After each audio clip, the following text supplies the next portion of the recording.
নমস্কার বন্ধুরা, SB academic সেন্টারের প্রত্যেকটা ছাত্রছাত্রীকে স্বাগত। আজকে আমি দশম শ্রেণী তোমাদের ভূগোল সলভ করাচ্ছি। খুবই গুরুত্বপূর্ণ বই দেখতেই পাচ্ছ, রণজিৎ গরানের বই আছে প্রান্তিক প্রকাশনী।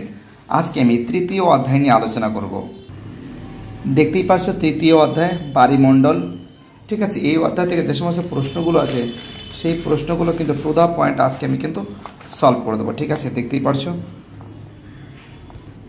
তো দেখো, প্রথম প্রশ্ন কি বলেছে, সমুদ্র স্রোত সৃষ্টির মূল কারণ কি? তোমরা জানো বায়ু প্রবাহ হবে। দাগের প্রশ্ন, সমুদ্র স্রোত বেঁকে যায় যে সূত্রের প্রভাবে? অ্যান্সার হবে ফেরেলের সূত্রের প্রভাবে। দাগের প্রশ্ন, পৃথিবীর প্রায় কত শতাংশ জল বায়ুমণ্ডলের অন্তর্গত? 71%। দাগের প্রশ্ন, উষ্ণ শীতল সমুদ্র স্রোত যে স্থানে মিলিত হয় তাকে বলে হিমপ্রাচীর। দাগের প্রশ্ন, শীতল ল্যাব্রাডর ও উষ্ণ উপসাগরের স্রোতের মিলনে ঘন কুয়াশা ও ঝড়ঝঞ্ঝা সৃষ্টি হয় যে উপকূলে? অ্যান্সার হবে নিউ ফাউন্ডল্যান্ডে। পরের প্রশ্ন আমাদের কী বলেছে? 6 প্রশ্ন, এল নিনোর প্রভাব দেখা যায় প্রশান্ত মহাসাগরে। 7 প্রশ্ন, পৃথিবীর বৃহত্তম মগ্নচড়া হলো গ্র্যান্ড ব্যাংক। তো দেখো, একটা কথা বলছি, যারা ভিডিওটা দেখছো তাদের কাছে অনুরোধ করছি চ্যানেলের সঙ্গে যুক্ত থাকো, চ্যানেলটাকে সাবস্ক্রাইব করো, তোমাদের সমস্ত বন্ধুদের মধ্যে শেয়ার করো, কারণ তোমাদের সাপোর্ট আমার খুবই দরকার। 8 প্রশ্ন, মরা কোটালের সময় চাঁদ সূর্য ও পৃথিবীর সপক্ষে নিম্নলিখিত কোন অবস্থান করে? 90 ডিগ্রি।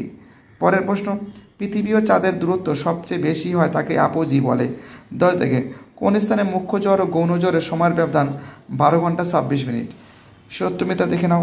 1 সমুদ্র তরঙ্গ ও সমুদ্র স্রোত একই বিষয়ে ভুল আছে। 2 দুই মেরু অঞ্চলে উষ্ণ স্রোতের উৎপত্তি হয়, ভুল আছে। 3 বায়ুর বেগ ও সমুদ্র স্রোতের বেগ একই হয়, ভুল আছে। 4 গভীর সমুদ্র স্রোতের জলের ঘনত্ব অধিক, এটা ঠিক আছে। 5 শীতল সমুদ্র স্রোতকে পৃষ্ঠস্রোত বলা হয়, এটা ভুল আছে। 7 নিরক্ষীয় অঞ্চলে সমুদ্র জলের লবণতা সর্বাধিক, এটা ভুল আছে। 7 সকল মহাসাগরের শৈবাল সাগর সৃষ্টি হয়, ভুল আছে। 8 প্রশ্ন, পৃথিবীর উপর চাঁদ অপেক্ষা সূর্যের আকর্ষণ বল অধিক, এটা ভুল আছে।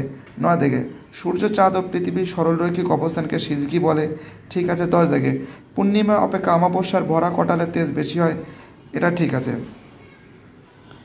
দেখো, এইবার দেখো এই প্রশ্নগুলো তোমাদের আমি সলভ করে দিচ্ছি। প্রথম প্রশ্ন কি বলেছে? বলেছে ড্যাশ স্রোত সমুদ্র তলের উপরিভাগ দিয়ে বয়ে যায়। অ্যান্সার হবে উষ্ণ স্রোত। পরের প্রশ্ন 2 প্রশ্ন, ক্রান্তীয় নাতিশীতোষ্ণ মণ্ডলে উষ্ণ স্রোতের উৎপত্তি হয়, এটা উষ্ণ হবে।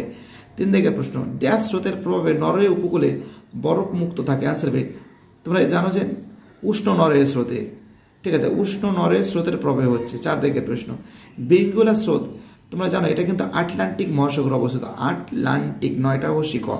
5 প্রশ্ন, পৃথিবীর পর এটা হলো কেন্দ্রাতিক, কয়েকার 9 দ্বারা হল আকার কেন্দ্রাতিক, তয় সে কেন্দ্রাতিক বলের প্রভাবে গৌণ জলের সৃষ্টি হয়। 6 প্রশ্ন, ভরা কোটালের সময় সমুদ্রের জল প্রবল বেগে মোহনায় প্রবেশ করাকে বলা হয় বান ডাকা। কী বলা হয়? বান ডাকা বলা হয়। 7 প্রশ্ন, ড্যাশ স্রোতের প্রভাবে নিউ ফাউন্ডল্যান্ডে অঞ্চলে তুষারপাত হয়। ল্যাব্রাডর স্রোতের প্রভাবে নিউ ফাউন্ডল্যান্ডে অঞ্চলে তুষারপাত হয়। 8 প্রশ্ন, চাঁদ ও পৃথিবী সূর্যের মাঝে একই সরলরেখা থাকলে তাকে বলে সিজকি। চাঁদ পৃথিবী ও সূর্যের মাঝে একই সরলরেখা থাকলে তাকে কি বলে? সিজকি বলে। পরের প্রশ্ন দেখতেই পাচ্ছ, হিমশৈল বাম দিকের সঙ্গে ডান দিকের স্তম্ভ মিলাতে হবে, ক স্তম্ভের সঙ্গে খ স্তম্ভ। হিমশৈল হবে হিমপ্রাচীর হবে, শৈবাল সাগর হবে আমাদের আটলান্টিক হবে, ল্যাব্রাডর স্রোত হবে আমাদের শীতল স্রোত, ভরা কটাল হবে আমাদের সিজকি অবস্থান, হুগলি নদী হবে বানডাকা, মরা কটাল হবে আমাদের অষ্টমী তিথি। এবারে এই প্রশ্নগুলো দেখে নাও, ফটাফট করে সলভ করে দিচ্ছি। বলেছে কোন মহাসাগরে সমুদ্র স্রোত বয়ে যায়? ভারত মহাসাগরে। কোন মহাসাগরে মৌসুমী স্রোত বয়ে যায়? ভারত মহাসাগর। 2 একটি পৃথিবী বিখ্যাত সামুদ্রিক মগ্নচড়ার নাম কি? Grand bank. গয়রাফলা আকার 9ডায়, বয়জাফলা আকার উভয়কার ব্যাংক। 3 ক্রান্তীয় সমুদ্রে কোন ধরনের সমুদ্র স্রোতের উৎপত্তি হয়? তোমরা জানো যে ক্রান্তীয় সমুদ্রে কিন্তু উষ্ণ সমুদ্র স্রোত সৃষ্টি হয়। কী হচ্ছে? উষ্ণ সমুদ্র স্রোত। 4 প্রশ্ন, সামুদ্রিক মাছের প্রধান খাদ্য কি? তোমরা জানো প্লাঙ্কটন। পয়লয় আকার উভয়কয় টন। 5 প্রশ্ন, হামবোল্ট স্রোত কোন মহাসাগরে বয়ে যায়? প্রশান্ত মহাসাগরে। 6 মুখ্য জোয়ারের অপর নাম কি? চন্দ্র জোয়ার। 7 মোরা জোয়ার কোন তিথিতে দেখা যায়? কৃষ্ণ ও শুক্লপক্ষে দেখা যায়। 8 পৃথিবী ও চাঁদের দূরত্ব সবচেয়ে কম থাকলে সৃষ্ট জোয়ার কী নামে পরিচিত? অ্যান্সার হবে ভোরা কটাল।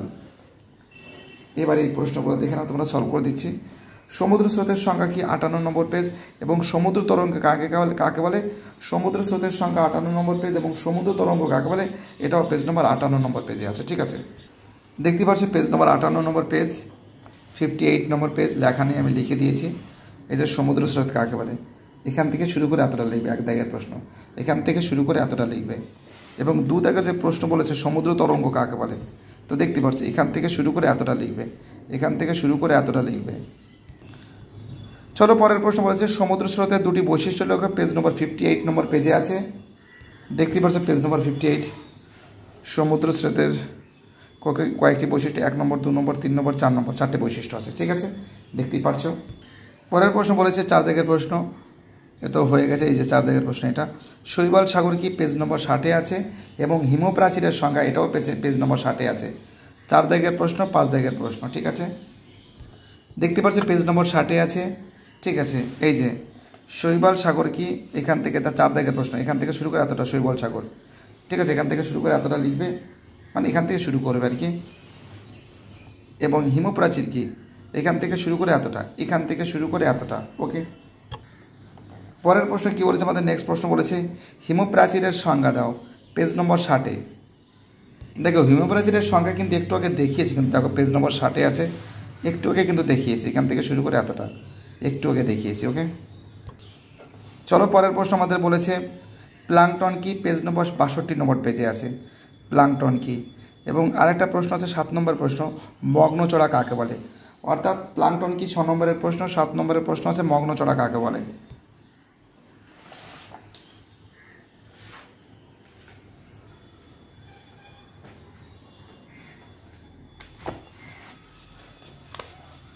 তো দেখতে পাচ্ছ 62 নম্বর পেজ আছে।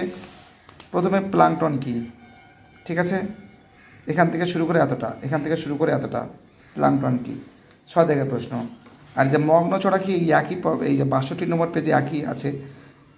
এই যে এখান থেকে শুরু করে এতটা, এখান থেকে শুরু করে এতটা, এটা ইম্পর্ট্যান্ট আছে। যেমন ডরকাস ব্যাংক, যে পৃথিবীর বৃহত্তম মগ্নচড়া, যেমন আছে গ্র্যান্ড ব্যাংক আছে পৃথিবীর বৃহত্তম মগ্নচড়া। পরের প্রশ্ন বলেছে চন্দ্রজ্বর কাকে বলে, পেজ নম্বর 62-তে আছে।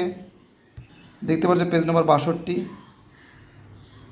ঠিক আছে, এবং ঠিক তার নিচে, ঠিক আছে, ঠিক তার নিচে দেখতে পাচ্ছ চন্দ্রজ্বর কাকে বলে, এখান থেকে শুরু করে, এখান থেকে শুরু করে 63 নম্বর পেজের এতটা, এতটা লিখবে। ওকে, চলো পরের প্রশ্ন কি বলেছে সংযোগ ও প্রতিযোগ কি, পেজ নম্বর কিন্তু দেখতেই পাচ্ছ 63 নম্বর পেজে আছে।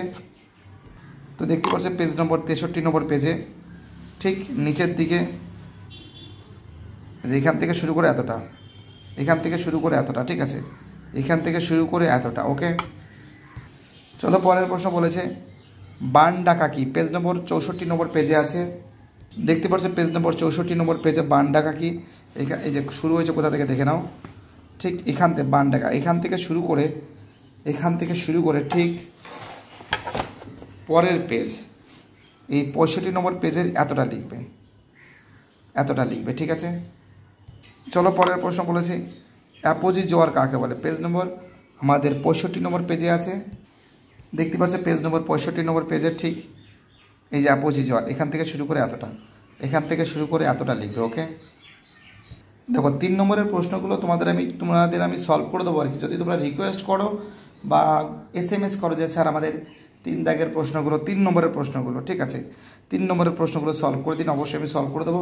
চলো প্রথমটা সলভ করে দিই, সমুদ্র স্রোত ও সমুদ্র তরঙ্গের মধ্যে পার্থক্য কী, পেজ নম্বর 59-এ আছে। দেখতে পাচ্ছ এটা কিন্তু পেজ নম্বর 59-এ আছে। এখান থেকে শুরু করে এতটা, এখান থেকে শুরু করে এতটা। ঠিক আছে, কী বলছি বুঝতে পারছো? তো দেখো বাকি যে প্রশ্নগুলো যদি সলভ পেপার পেতে চাও, ঠিক আছে, যদি তোমরা বলো আর কি যে স্যার প্রশ্নমান 3-এরগুলো সলভ করে দিন, স্যার প্রশ্নমান 5-এরগুলো সলভ করে দিন, অবশ্যই আমি সলভ করে দেবো। তোমরা যদি এগুলো সব বইতে পেয়ে যাবে, সব আছে। ছোটো প্রশ্নগুলো একটু খুঁজতে সমস্যা হয়, তার জন্য আমি এগুলো সলভ করে দিচ্ছি, বাট এগুলো সব বইতে আছে। তোমরা যদি বলো আমি করে দেবো, কোনো সমস্যা নেই। দেখো এর পরের দিন কিন্তু আমি এই বজ্র ব্যবস্থাপনা এইগুলো কিন্তু সলভ করে দেবো। বাই, টাটা, সবাই ভালো থাকবে। চ্যানেলের সঙ্গে যুক্ত থাকবে, চ্যানেলটাকে সাবস্ক্রাইব করে সমস্ত বন্ধুদের মধ্যে শেয়ার করবে। ওকে।